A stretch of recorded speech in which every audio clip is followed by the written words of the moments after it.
2023, a year that has been full of major challenges, but also incredible blessings. Join me as I actually bring my family into the podcast to talk about some of the really challenging seasons that we have experienced this year and the dynamics that have played out as a family unit. So join me today as we discover the things we are so thankful for during this Thanksgiving season.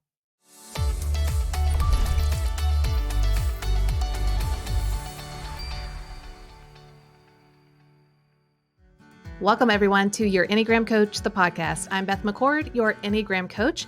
And today we have a very special day because we're going to do a Thanksgiving episode just for you guys. We're going to change it up by bringing my family into the picture. We're going to talk about this year. Man, I don't know about you all, but our year has been full of major, major challenges, but also some really true blessings. So buckle up because you're going to hear from my husband, Jeff McCord, who's a type 6, my son, Nate, who is also a type 6, my daughter, Libby, who is a type 2, and her husband, Mark, who is a type 9. So what I'm hoping is for you just to see the interplay of our types, how we've used the Enneagram now for over 20 years with our family, and how our kids are really using it in their own personal work and the personal understanding of self-awareness and growth, and the blessings, the consequences, the good consequences of doing that hard work in these really tough seasons. So if you've ever wondered, is this really worth it? Is this Enneagram stuff, is it going to help when my kids are older or with my coworkers or other certain circumstances with relationships? It does. It absolutely does, especially when you need it the most. So join me today as we talk about this really hard year and what we are most thankful for. All right, so let's dive right in with the McCord family. So y'all get the McCord family. Here we are. So we've got Nate, our son, who's a type 6, and we've got Libby, our daughter, who's a type 2, and her awesome husband, Mark Christensen, who is the best type 9. Anyway, so we came here. I'm Jeff, but she didn't mention me. I'm a type 6. I'm your husband of 28 years, working on 29. Oh, yeah, you. Me. Yes, and Jeff, my husband, 28 years. So anyway, we were trying to think of what do we want to do for a Thanksgiving podcast? And I really wanted to bring us together as a family because we've kind of gone through quite a year. I would say it could be the most significant year of our marriage. Yeah. Um, so 2023 has had a lot of ups and downs, or you could call it challenges and blessings all mixed together. And I thought it would be helpful for people that listen to our podcast regularly or who are really enjoying the Enneagram. How does a family use the Enneagram in everyday life? Um, and since we've had so many highs and lows, I thought it would be really helpful for us to kind of just talk through our year and, what it's meant to us in the challenges, but also the blessings that have come from a lot of these things. But also, how has the Enneagram helped us as a family and personally navigate through each of those particular seasons? So I'll start with around March. Both my parents at different times, 80 years old, both fell. Thankfully, did not hurt themselves significantly, but definitely was a wake up call to their age and stage of life. They were still living independently in the home that they've had for 25 years in Kansas City.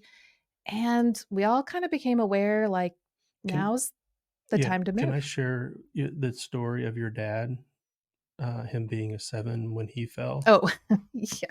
Yeah, so we'll integrate even the Enneagram into this part of There's a it. lot of humor in some of these In some, things. but yeah, there's a lot of that's what I said, there's a lot of blessings in disguise in all of these challenges. So here, this is a really hard moment, my dad fell down part of the stairs, Mhm.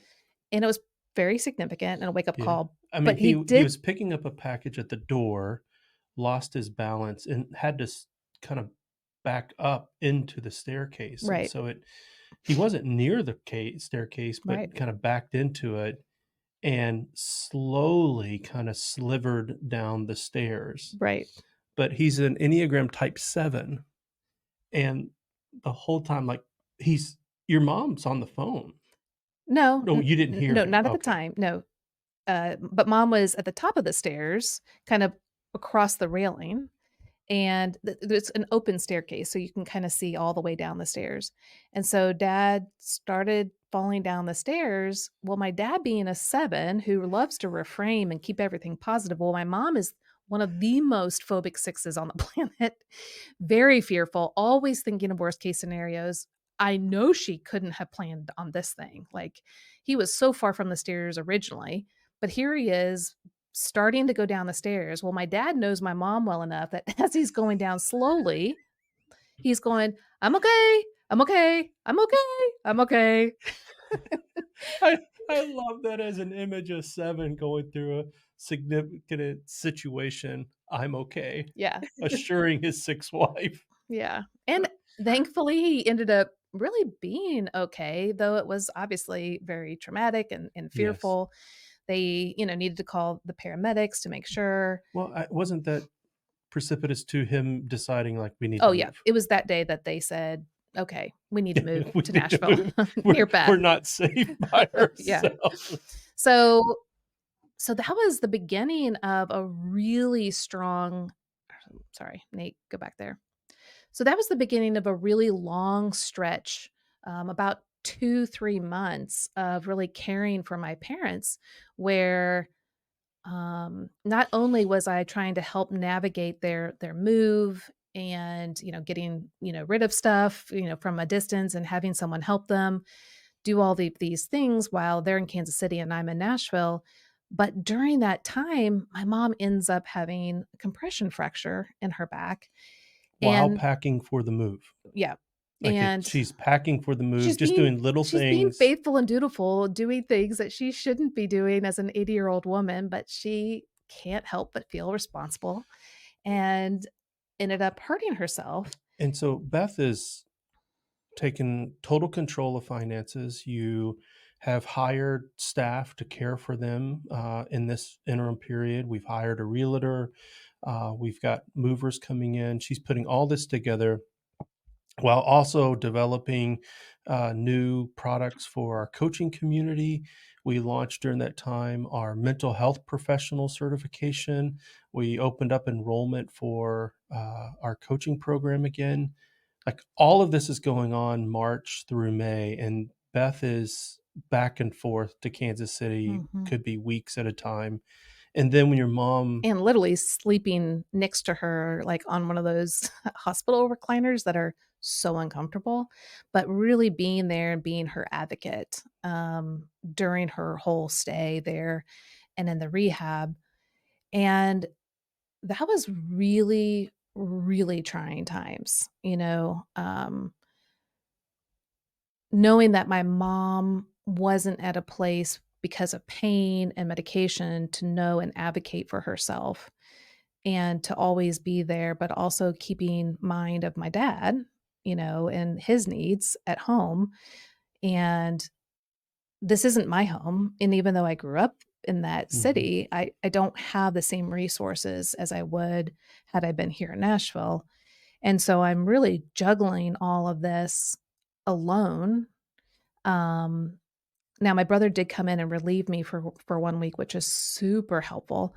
But for the most part, I was really the sole caretaker for my mom during that season. So, Nate and Libby, what was that experience like early on in the year watching what your mom and your grandparents were going through? I mean, I think it was for me, it was challenging, one, because at the time, me and Mark knew that we wanted to get pregnant, and I had never thought, like, "Oh, my grandparents won't be able to meet my kids, like, they're healthy, they're doing great." And me and Nate haven't had any close family members pass away yet in our life, and so it was like the first time we kind of like hit the reality of like, oh, they are getting old, and like time with them isn't always promised. And then it was different with what was happening with y'all was y'all were super busy and like y'all were trying to figure out work stuff while handling that stuff. So it was kind of like dad was always giving us updates because we didn't want to overwhelm mom, and then we were like trying to help her, but like you said, I mean, you were so far away that there wasn't really much we could do because we can't advocate for like better hospital care. We can't really send y'all food because you already had that figured out. So it was very much just a like, all right, we're just going to trust the process, and whenever we can help, we will. And just trying to figure out, especially when they actually did move here, it was like, okay, let's try and like help as much as possible to get mom to rest because they'll be fine, but mom needs more care right now. Yeah. And so for those that are listening, so Libby, you're a type 2, the nurturing supporter. And so for you, I'm curious, as you knew there was great need and this is your family, and yet you couldn't do anything.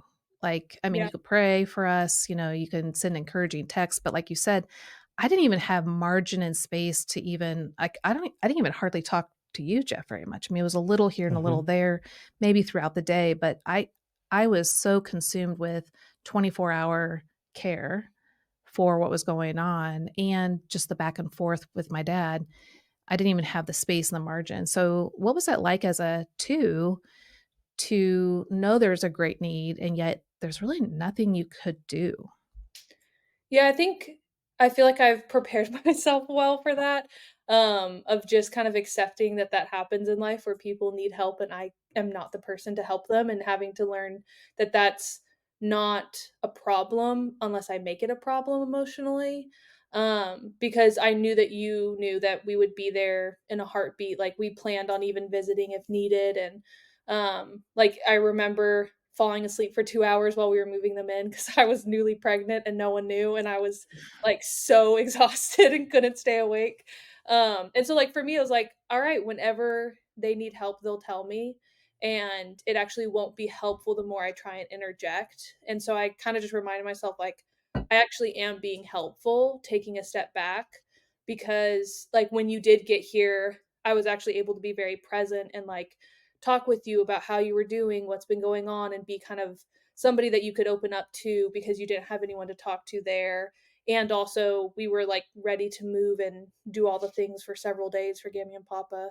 So it's kind of Mhm. just having to like change my mindset of like, just because I'm not doing something now doesn't mean I'm not helpful. It actually, whatever is most loving to that person is most helpful for them.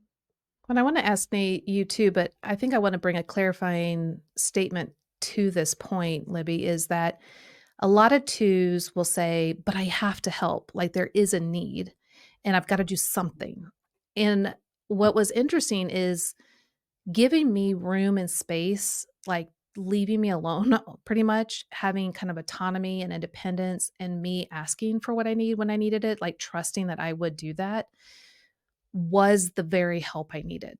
Mhm. Like, if you had intruded and pushed your way in to ensure that you're helping, that you love, that you care, it would have actually caused me more stress because Yeah. now I would have to be worrying about you and making sure you feel like you're being helpful or needed or wanted, but you trusted that I loved you whether you give help or you don't give help, and that I know that you're right there. So I think using the Enneagram enables us to have that conversation where I could say to Libby, like, "Hey, I'm so glad you wanna be helpful. I don't even have the time to talk to y'all. Like, I love you, but I can't even go there right now. And so can you just trust me?" So having that conversation so that Libby would know, "Hey, I love you. You're doing excellent. Leaving me alone is actually helpful. I know it's hard." Um, but for me to have that conversation and you to trust me was so important in that season. And then when I was here and I did actually need, like, boots on the ground to help me, you were there too. Yeah. So I think that's important for 2s to hear that it's not always about inserting your help and actually being there. Sometimes humbly just seeing the situation play, at hand and waiting for someone to invite you into that space is actually the most beneficial. Yeah. So Nate, in this season, you had just, or actually, no, you hadn't. You were packing to move back home because Nashville's so expensive. Though you've done a great job saving some money for a down payment, it's pretty crazy here. So you're like, hey, I'm going to move back for a couple months, save up some money, and then find a place. So we were in even that transition. Mhm. So we hadn't, I The mean, oh, week that the week that Uncle Mark, um, took over for you was the week that right. I moved in. That's right. When I came home for 1 week, So yeah, in between I forgot. you helping them move is, and then the week that you got back, moving them was launch week Yeah. for our certification I program. think I've tried to forget and check out. Yeah, it's not even over yet. I mean, we haven't even talked about July and August. Okay, so And we had one of the biggest, I mean, this has been one of the biggest transitional years in terms of the YEC team, yeah, going down to, probably one of kind of the smallest amount of employees that we've had in a few years. right. And so tons of like Adjusting and adjusting and everyone kind of trying to um, kind of hold on. So not only was it like, you know, you trying to do all that in Kansas City, but then for dad as well, trying to steer the ship for YEC. yeah, because And I couldn't, I mean, really the team had to step in on my behalf on everything that they could do that I didn't need to do. Obviously, there's some things I needed to do and I needed to be present for, but I mean, y'all did an amazing job freeing me on so many levels, and I know, Jeff, you It was a took big step of faith because we've always been committed to you being the face of the company, having come out of your own desire and calling to wanting to honor that. And then now we're in a season where you're just not even available. And so different team members having to step up in different areas and to be the face of the company, whether that be the special webinars that we offer or Libby doing social media. People just had to operate without your leadership, Mhm. and the team responded well. I mean, Yeah, they did amazing. there was a providence in it that we didn't Yeah, expect. I was so proud of everyone. So, Nate, with all of that, in you being a type 6, particularly a social 6, that also leans into some counterphobic 6, where you're a team player. You feel there's a lot of you want to take up the responsibility. You want to make sure that you're doing everything you can to help mom, to help the team. You also can't do anything from afar. What was it like for you to kind of watch all of that unfold and the things that you had to carry? yeah, honestly, Libby, I really admired you through that time because I thought you handled it really well. And I know for both of us, we both struggle with codependency. It looks different, but it runs in similar lanes. Um, but I think for me, it was really, really tough, especially then moving here because I was also in it every day. Um, and yeah, um, yeah, and then just kind of being someone who in the past, like a lot of leaders, um, have, maybe seen kind of how much I can hold or do as I help people. Um, you know, it kind of reinforced this lie in my head that I can keep piling on things um, in terms of helping others or kind of savior complex stuff. Um, so it was really tough, and it was really sad to see. um, you know, how rough things were in Kansas City. I Mhm. mean, even the the movers, well, specifically the packers. Yeah, that was really rough. I don't Uh, know. I mean, the people that packed my stuff were really bad, but the people that packed their stuff in Kansas City, I mean, you could barely call it a moving company. yeah, It was really bad.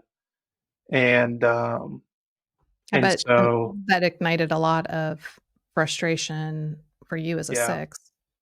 yeah, yeah, a lot of the injustice stuff and like why, especially being a social six, I think a lot of the questions I seem to ask from a critical space is like, why do people not care about a certain quality of service? Um, Mhm. because for me, like, uh, it's hard to qualify in a sense, but there's almost like no limit to the loyalty that a Yeah, six can have. Um, when it's people they care about. And so it shows up in work as well of, um, why would I not give my very best all the time?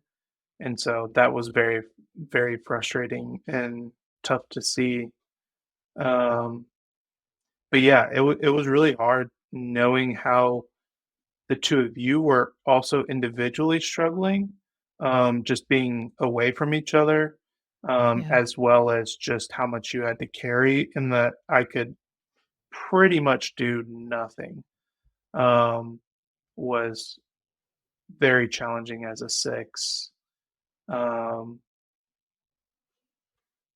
but I think this year in specific has been a year, um, for myself of like really learning what it means to be loyal to myself Mhm. and not just to others. Yeah. And, we can talk more about that later in the podcast as well. Mhm. Um, but, I think that was definitely one of the bigger seasons that that message in specific was kind of ringing, um, in my head, kind of through each day. Um, Mhm. and, at the time, I don't think I was actually doing that great of a job of believing it. Mhm. Um, but I think throughout the year, I've gotten much better, um, at trusting, if the listeners know our Enneagram internal profile of listening to that beloved child Mhm. part of my heart, kind of saying, like, allow the Lord to um, protect and to help. And very similar to Libby of help, you know, help in ways that are asked, and um, and if they're not asked, then you can always offer, but not exactly like, um, just trying not to insert myself. Um, that may be either boundary crossing or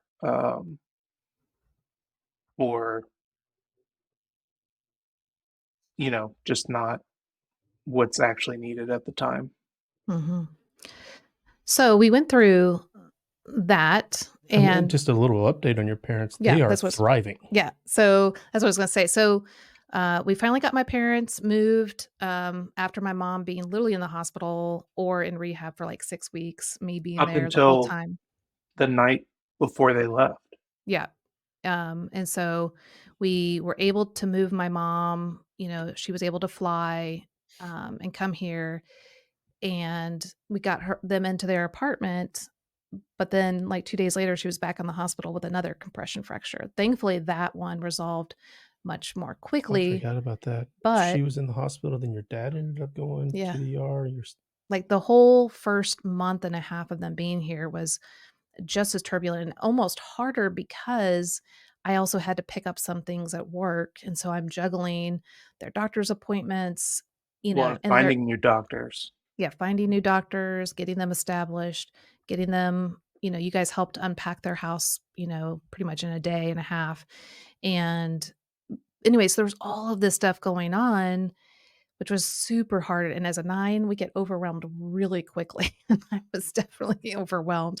But at the same time, I really Well, brought it would be in fair to say parts. a part of you Right. That's what I'm saying. And then I brought was overwhelmed. parts, like my type 1 part really helped me to get very detailed and organized. I mean, I was organized. Like people were amazed at how organized I was. But if I didn't, I would pretty much lose, my mind pretty much because there's so much going on. But you guys, again, you guys all helped chip in, whether it was giving me the space, the time, being mindful of how overwhelming this is. You didn't have expectations on me. Like you guys really came through for me, I would say, in a whole new way that meant a lot to me and it really sustained me through Mhm. through that season. Then we moved into 2 really kind of fun seasons. So my parents are doing amazing now, but we got into 2 fun seasons. The first is less exciting as the second. The first was I had to go straight into book writing, which I know you're like, how is that? Okay, that's really great, but it was a lot of work. So I went from one major thing to another major thing and had to, with some of my team, put together pretty much a book, which is going to be the Enneagram for Moms, coming out next summer. But we had to do that like in a month. So because I had all this other stuff going on, I had to push it and push it and push it. So then we're like cramming and trying our best to get this done, which was awesome and super stressful at the same time. So that was a blessing.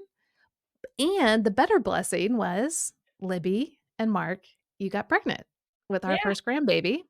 And he's still cooking. So he's not going to be here until the end of February. But, I think that gave all of us, a sense of excitement. I will also say in the moment, I was also like, Mm. okay, now I'm like in a Big Mac because I've got grown children and parents that need me. So that's the sandwich. And now I'm going to have a grandbaby. So that's like the Big Mac.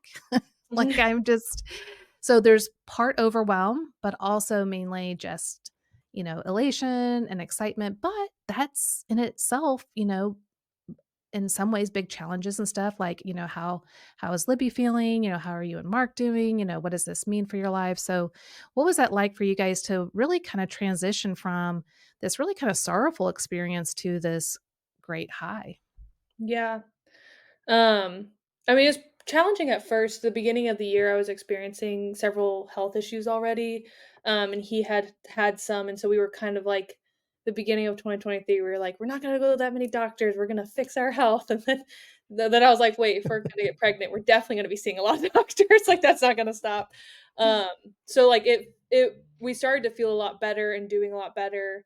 And it was funny. He actually knew I was pregnant technically before I did because I didn't think I was, and he was like, "No, you should take a test, like, I really think you are," and I was like, "There's no way," and so we, like, barely have a video of us knowing because technically the first test, I don't even think I recorded it because I just was like I looked at it, put it down, and then I was like, "Wait, I think there was something," and it was, like, the faintest thing in the world, so I had to go take another one, but it was kinda strange because it was in a season of like, both of our set like, families were super busy, so it took a while until people were in town and also not drowning for us to, like, tell people, because I don't even remember at what week we told y'all. I think you were, Which I 9 mean, you weeks?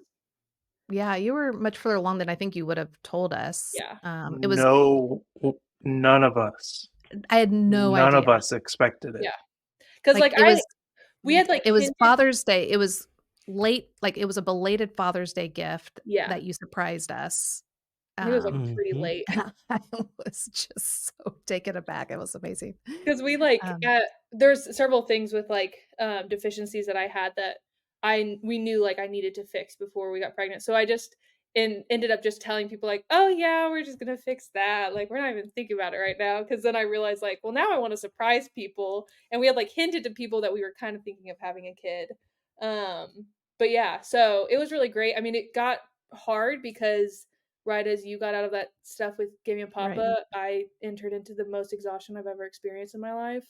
Yeah, so Um, here it's like, "Okay, Libby, it's time for you to step in and help," right? Like, yeah, "Okay, now you can do your thing, like, what you're great at," and your body was like, no, literally cannot." Like, you did, yeah, but not at the level you would have enjoyed or preferred, yeah, and you couldn't tell us why.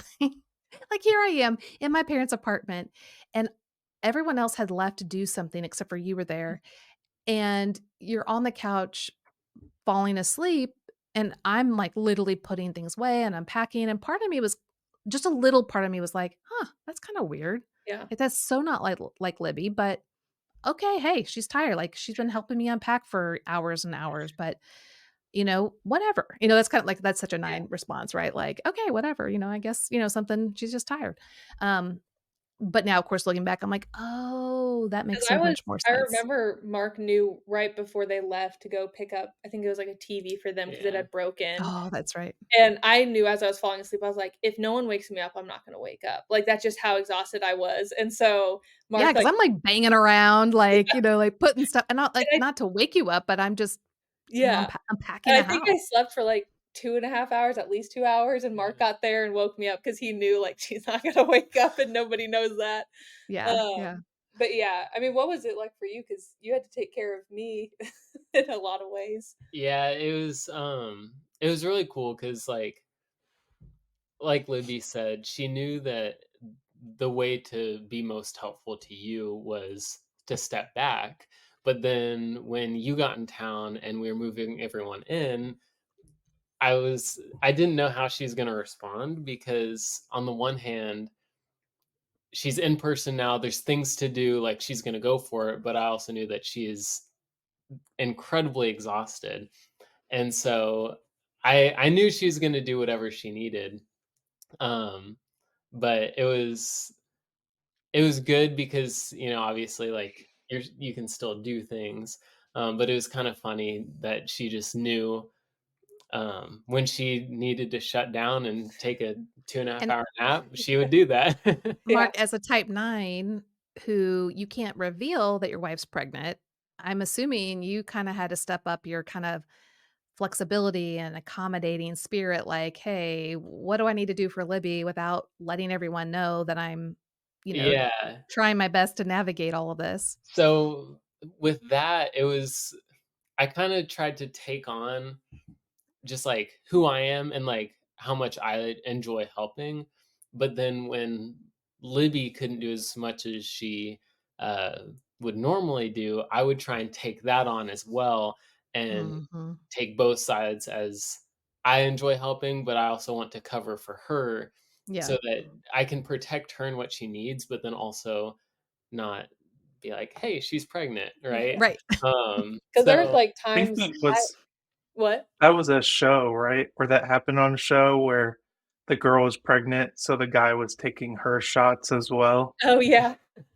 'Cause, like, I remember what it it was. for me, it was I mean, I would go from high energy, perfectly fine, to literally in 1 minute it happened one time we were driving home, and in a minute, he saw me go from, like, painful exhaustion, like, I was in Yeah. it literally felt like mental agony, I was so tired, mhm. and he Yeah. was like, "What is going on?" And so, like, we're dealing with all of that while, like, the family's trying to figure it Secretively. out. Yeah. Yeah, and, like, we kept getting nervous because I was like, "I wanna tell them, like, we would have told y'all then," but I was like, "It's not the time to tell my mom that I'm pregnant." Like, I want her Yeah. to be happy, and she'll want to be happy, and right now, it's going to be good news, but also overwhelming.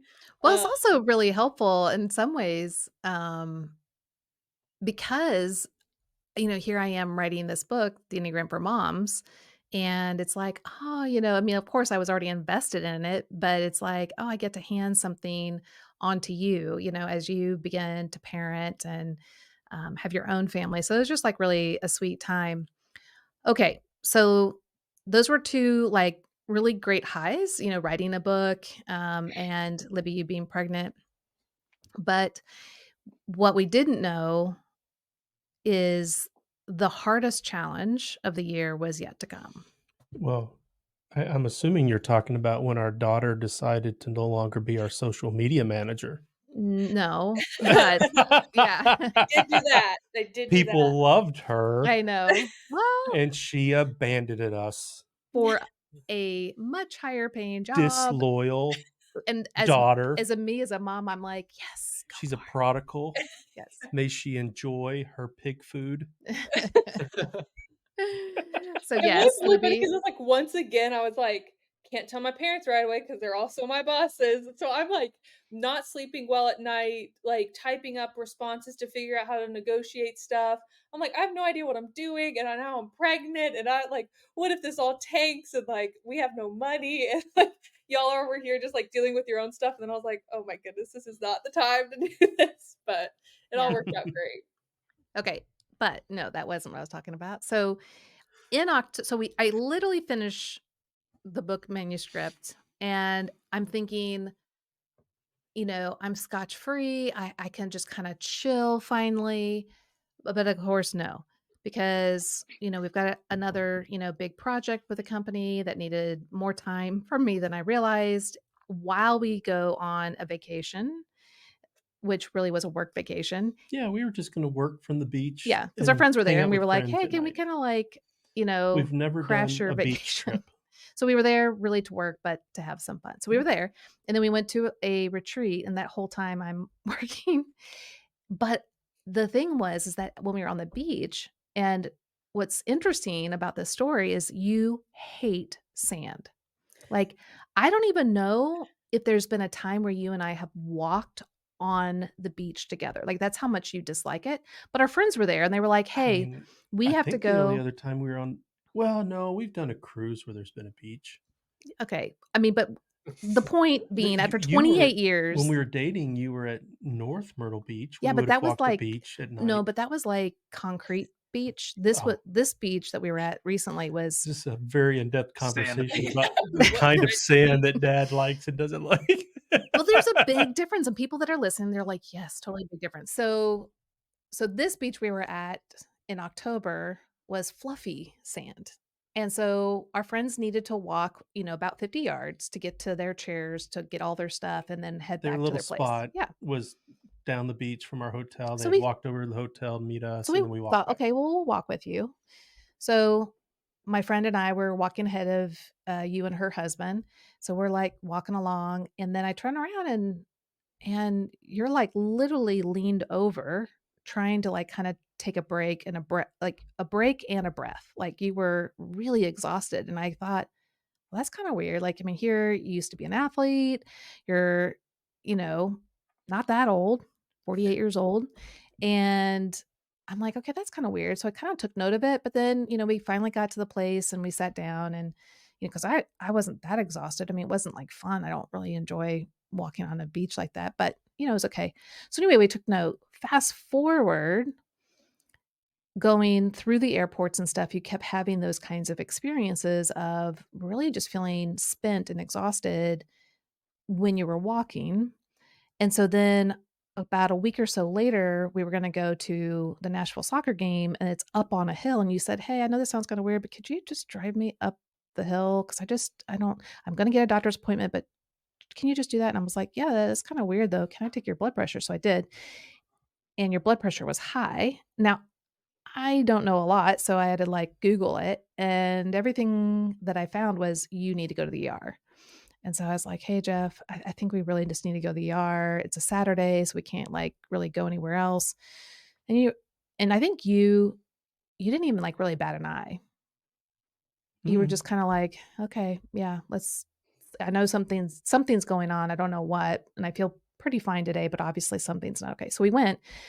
Lo and behold, long story short, they kept you for the whole weekend because certain things were showing that you had high blood pressure and maybe something was happening with your heart. Come Monday, they did an angiogram and found that you had lots of blockages to the point where they were like, okay, you can't even have a stent. You need to go get bypass surgery. That took my breath away. I was not even expecting that, because they were kind of like, hey, I don't even think you're going to have blockages. Maybe you'll need a stent. And then all of a sudden you come back and they're like, no, we're taking him by an ambulance right now to one of the best heart surgery places in the country. Thankfully, Nashville has incredible health care. So here I am trying to get a hold of the kids. I'm trying to get a hold of my parents, letting them know what's going on, your dad, and head over to the hospital to figure out what is happening and what's So that would next. have been on a Monday. Mhm. And the thought was, maybe we do this today, maybe we do it Wednesday. And so I'm there Or at the new the hospital, next day or Wednesday. Yeah. and we linger through the night, not knowing whether or not this was going to happen. And then the next morning, They rush in or like, now's the time. We're doing it literally right now. And I didn't even almost have time to let the kids know to come up. They didn't even get, they saw you the night before, but they didn't even get time to say goodbye to you before you went into the surgery. It was just super, super hard. Now, they felt very confident. These are surgeons, at one of the best hospitals. They do it all the time. And that's wonderful. That was awesome and great. But my husband, who's my best friend, is literally getting wheeled in to do quintuplet bypass surgery. And I don't really know what that's going to mean or what does that, just didn't even know. So the kids finally came up. We spent that time together. The hospital was amazing. They called me several times during the procedure, letting me know that you're doing very well. And you did very well. But here we are. You literally, what is the day? Even today, it's the 14th. yeah. So it was a month ago today that we went to the ER. So it's almost been a month since you've had bypass surgery. Mm-hmm.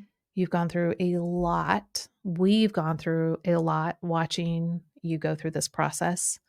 All of our feelings and emotions of not really knowing what the result was going to be and dealing with it within our own personalities and perspectives, defensive strategies, all those things has been really hard. But before I talk to the kids about, what was it like for their type to go through this process, what was it like for you as a type 6 to learn the severity of what was going on and learning you were going to go through major surgery? Um, on a very personal note, so I was adopted and have not had I don't know how to say this, maybe a historical experience of my body. Mm-hmm. So I never had parents that told me, "Oh, your grandfather died of this," or "This runs in the family." It wasn't until I Or you found my couldn't blame anyone. Like our kids a lot of times go, thanks, mom and dad, for this yeah, thing. got this from you. I mean, whenever I did find my biological mother and met a full sister and two half sisters, there were definitely some things that came to light, like, "Oh, wow, I look like these people," Mm-hmm. which is kind of fun and a new experience for me. So I didn't have history, but my biological mom did eventually die of breast cancer, and my full sister also got breast cancer, and so there was some thought that maybe that could be genetic, and it wasn't. But and then there are just some other illnesses that ran in the family, and we would discover that in the middle of all of this, that everything I was going through runs in the family. Yeah. It seems like every. Yeah. So I'll be honest with you. Most of my life, I'm vigilant about stuff, but as it related to my body and health, I felt very powerless. Like, Mm. this is inevitable. Mm. I don't know when something's going to happen, and I'll just have to deal with it when it does. And so there was a sense of surrender, like, okay, this is just the moment now. I don't know what it is that is causing me to have trouble breathing, because it wasn't like I was having a heart attack, but it was definitely something different. So that was a big one. Like, okay, this is the significant moment for me. But number two, there was a strong sense of shame and betrayal, um, that, like, I look at now, look what I've done to my family, where now I've taken this primary position of sufferer, where everyone's going to have to accommodate to me, and that just felt horrible. Like, and there was nothing I could do about it. Even on days like today, that there's this dynamic of melancholy that I experience after I exercise in the morning. And there are just times that I have to ask for things that I would never want to ask for from someone with that kind, for someone to help. And particularly for Beth, who's already gone through a very significant year. I mean, I laugh because there have been situations where Beth and I walk into doctor's offices Oh, yeah. and I can't drive, so I have to ride in the back seat. So she is kind of a chauffeur and caretaker, So weird. but she will like treat me the way that she treated her parents. Yeah. And like initially, and I have I to tell walk her up like, to the front, I get the papers, I'm like going to fill them all out. And he's like, Beth, I can do that myself. And I'm an like, adult who can take care of oh, myself. yeah. So I've had to learn to kind of, but even like I even one time Caesar Melander I know. and chitched her. She was about to walk up to the counter. I'm like, and I was like, oh yeah, okay, sorry. I had to do Because this. yeah, well, I mean, being a mom, of kids and doing that all the time, and then transitioning to help my parents in the same way. But the first, 2 week or two, even with after your surgery, I mean, you couldn't do quite a bit, and I had to fill in the It gaps. was the worst. So yes, but there was that time of like, oh yeah, like you can't take over your healthcare and do things, and so that was a sweet, funny, hard lesson to learn all at the same time. I mean, when I woke up from the surgery, you've told me that I said multiple times, I made it. Yeah. I made it. Because I really did think like I was going to die, or at least there was a high risk of dying. Because it happened so fast. I mean, probably within 30 minutes, someone came into the room, you're going to have surgery this morning. Doctor came in, everything's going to be great. And then a nurse comes in and starts shaving my legs. I'm like, okay, here we go.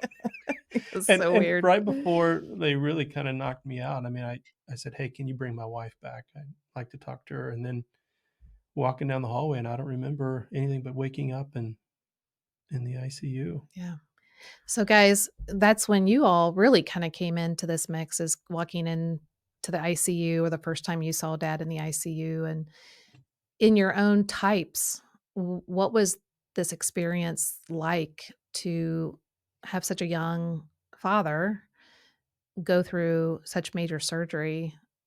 What was all of the emotions and thoughts that you were going through from your type's perspective? Nate, why don't we start with you real quick? Yeah, it sucked. Um, I think, and I'm curious if everyone agrees on this, but almost since um since the surgery was over, I felt pretty much at peace because of how good of a hospital you were in. Um, and even then, like, I, oddly enough, the surgery itself didn't scare me as much.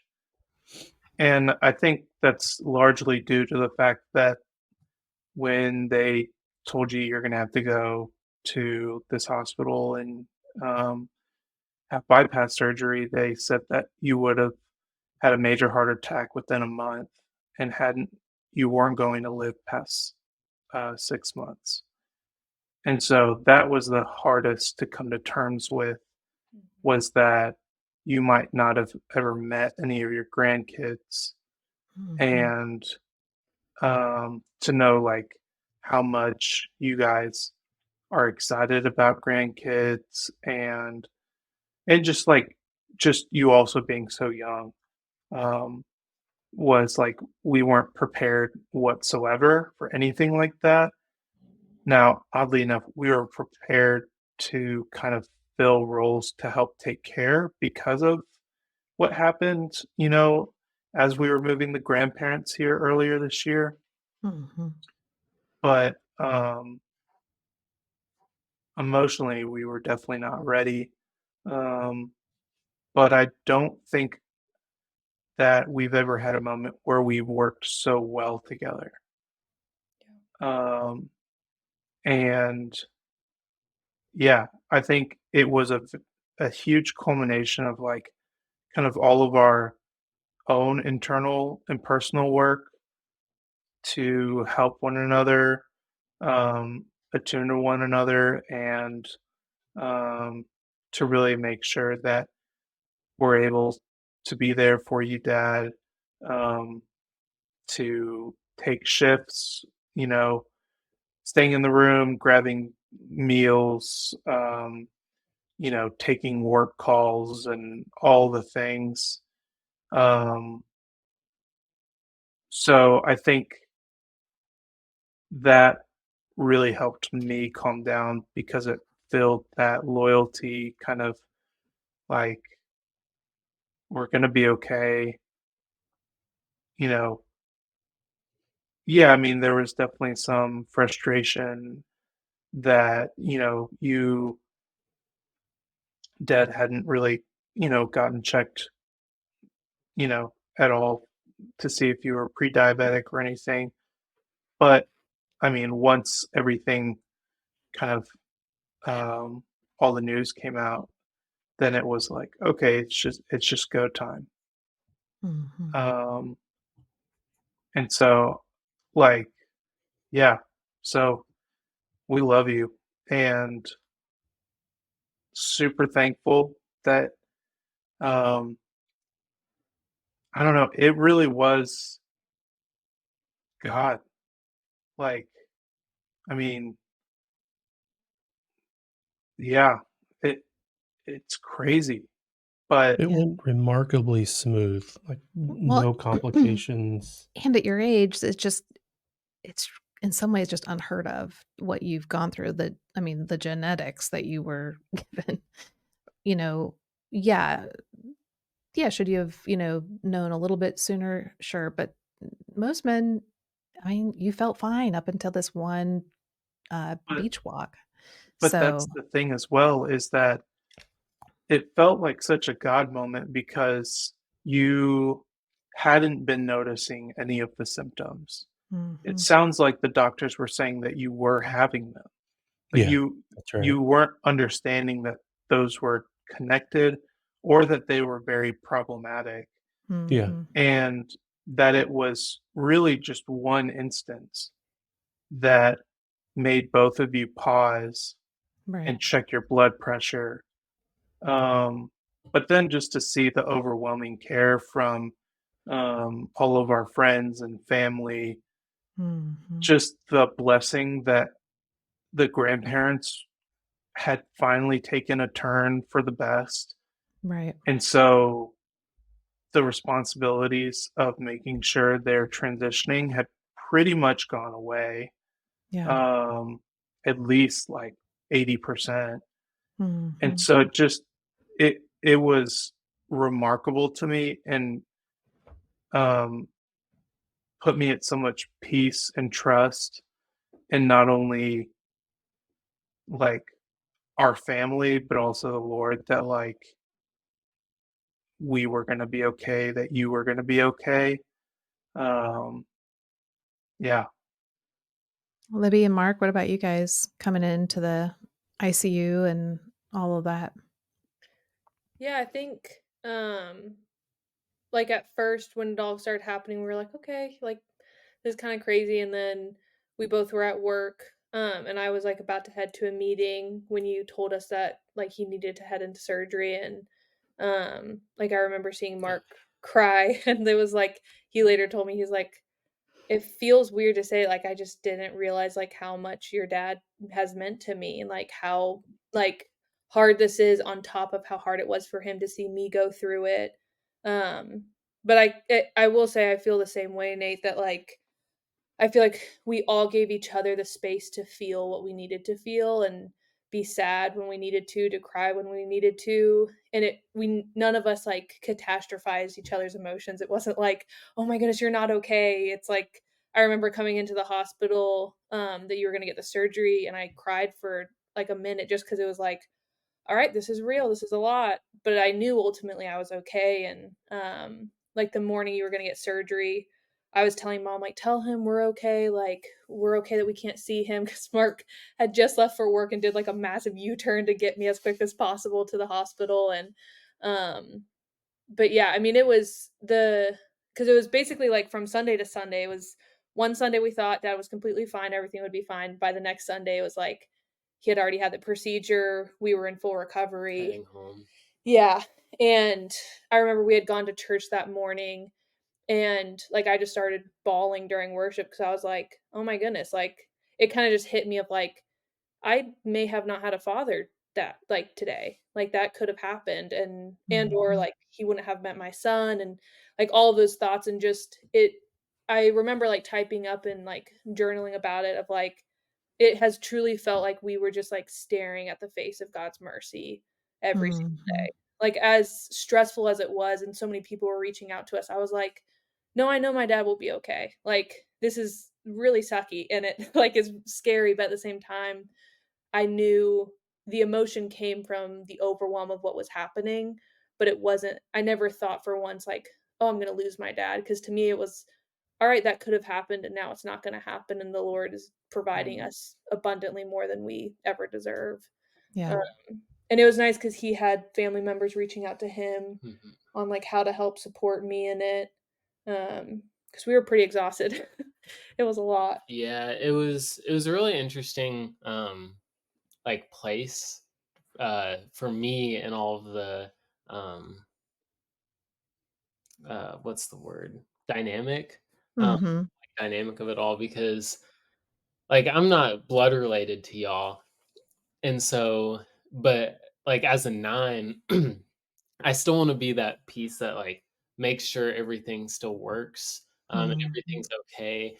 Um, and it was hard because like sometimes I just had to accept like I'm not y'all's biological kid, and so I had to give space as much as I wanted to be in those ICU rooms, and just hospital rooms. Like as much as I wanted to be there, I knew that sometimes I had to step out, um, to give y'all the space, like as family, um, to just be together, you know. Mhm. Um, and so it was really interesting, um, for me to like kind of figure that out on a whim.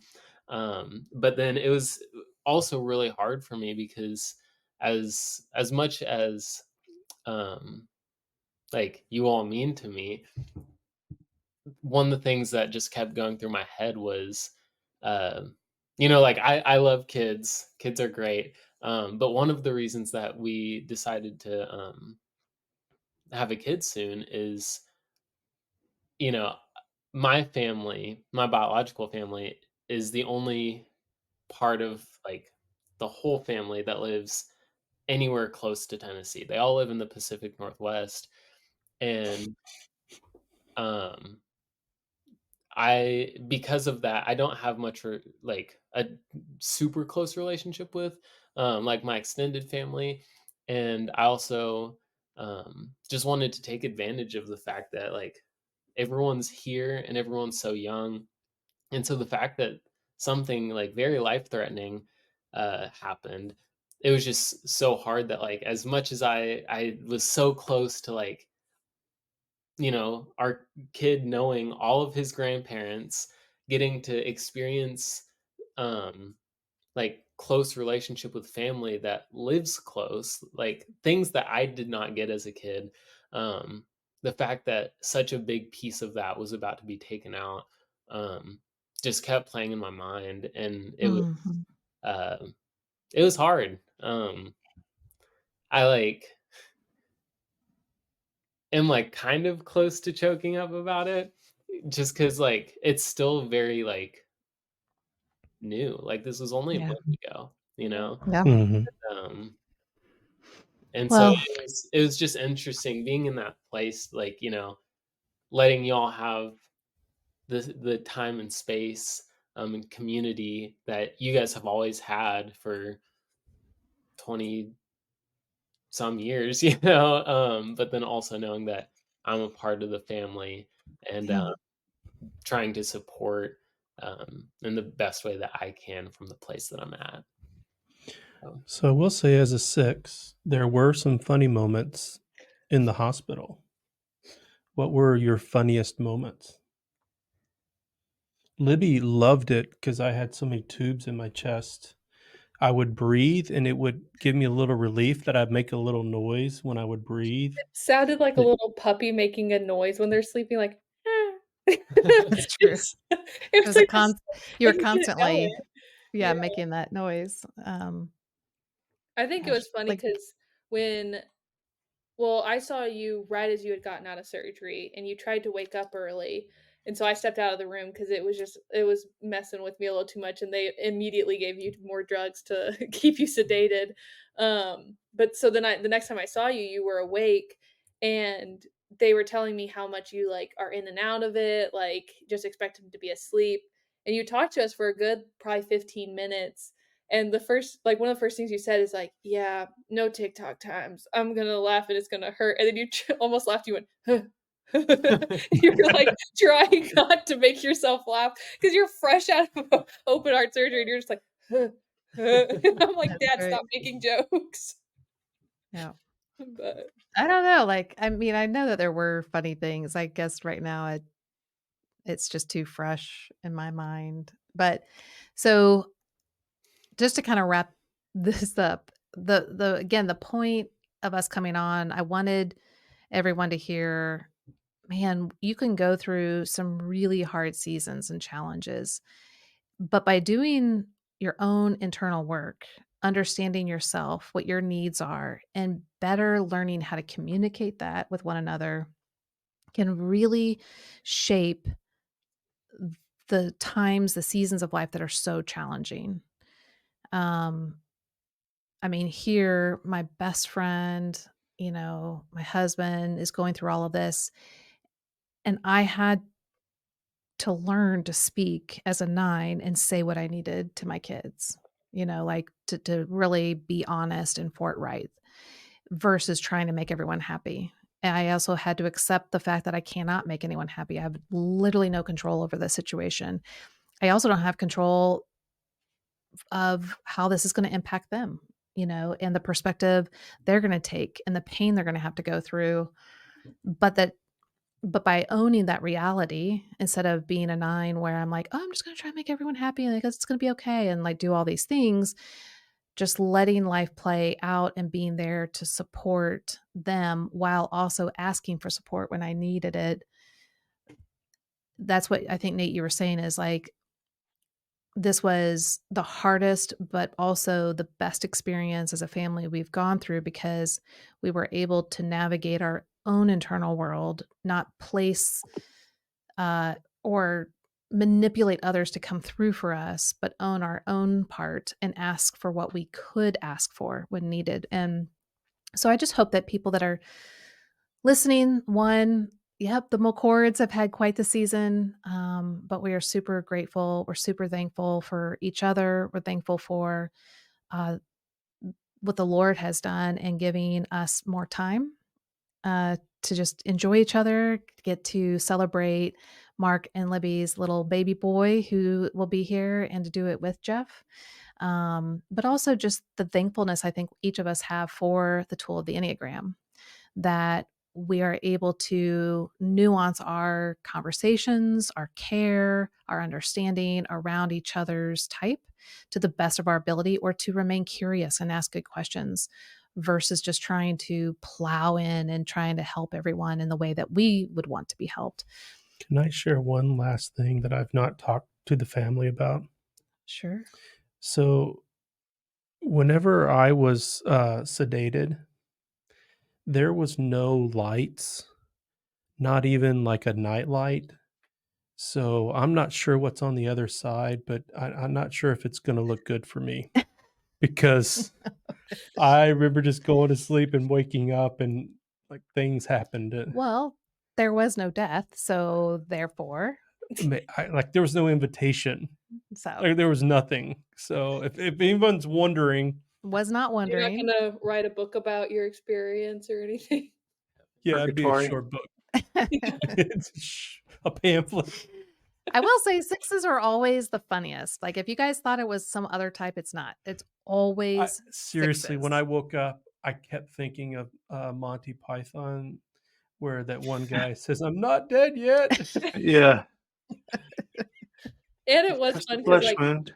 I had people send in videos of having him get well and everything, and the closer people were to him, the funnier theirs would be because they knew they would make him happier if they were funny than serious. That's right. That's right. Mhm. And Well, if I could also just add, just so people know, this, it takes a lot of time and a lot of effort and a lot of buy-in from every member of the family. and a lot of us making the mistakes with the Yeah, Enneagram, right? Like, because I we mean, had we always say don't use it as several. a sword, as a shield, but we do it and we mess up and we have to apologize. We have to own it. Like this moment in time is a reflection of all the times we have kind of done it wrong and had to work Yeah, through it. and we've had several large and pivotal conversations with Yeah. each other this year. Yeah. Um, and yeah, so It's worth it. it it's annoying to always hear it, but it really does start with you. Um, that you have to own your own stuff, your own story, your own actions. Um, but when you do that, it allows you to really start to understand what empathy looks like. Um, and when you can be curious with yourself, you can be curious with others. Mhm. And so, like, the reason why, just one of the main reasons that we've been hitting on as to um, why we can also be so thankful for these times is because we really, really were a family and we really loved each other in a way that, um, just could only happen if we had really worked at what it meant to love one another. And so, that's another reason why we're so thankful for a tool like the Enneagram is it just has really given us vocabulary and direction Mhm. to learn ourselves and to learn others, so that when we did speak up about our experience, we weren't hearing people and saying like, "Well, that doesn't make sense to me," but more so coming at the angle of, "Okay, they're not saying this in my language. They're speaking in their own language. Yeah. I can come from a perspective of understanding their language, um, then allows me to understand where they're coming from and to be empathetic and to care for them the way that they're asking." Um, so it was really beautiful, and I think we're all very thankful to the Lord for just where He's brought our family, um, and where He's taking us. Mhm. Um, but just know everyone that it's not even close to all sunshine, rainbows, Yeah. and butterflies. Yeah, you gotta go through quite a bit, but I do have one other funny story to tell. I barely And I'll have remember the another one. conversation. It's the Enneagram, but it's Enneagram related. Okay. But periodically, people would ask us what we do, and when we mentioned the Enneagram, they would get interested in it. Like, "Oh yeah, I'm a this, I'm a that." But there was a moment where this my surgeon Mhm. knew her type. Mhm. I can't remember what her type was. Was it 3 or 8? Yeah, 8. 8.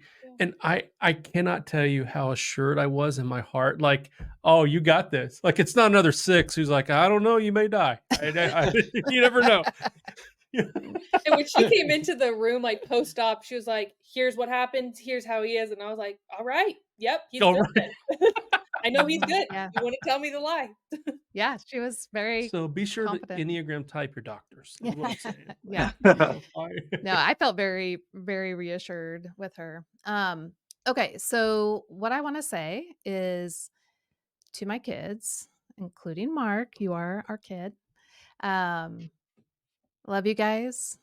I'm proud of the hard work you each have done on your own story, or knowing yourself, remaining curious, and going through the highs and lows, all while continuing in the path of growth because it matters. And I know a lot of people always say, oh, if I only knew the Enneagram when I was younger.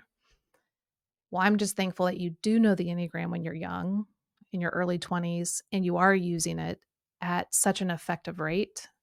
I know it can be really irritating and frustrating. So, guys out there that you're listening, you're like, oh, I wish my kids, guys, using the Enneagram all the time is hard, like, because you're constantly faced with your internal world. So, that's why I'm saying, Nate, Libby, and Mark, I'm really proud of you for continuing to do the work you're doing because it matters in these big situations. Then, lastly, I want to say, I love you, Jeff.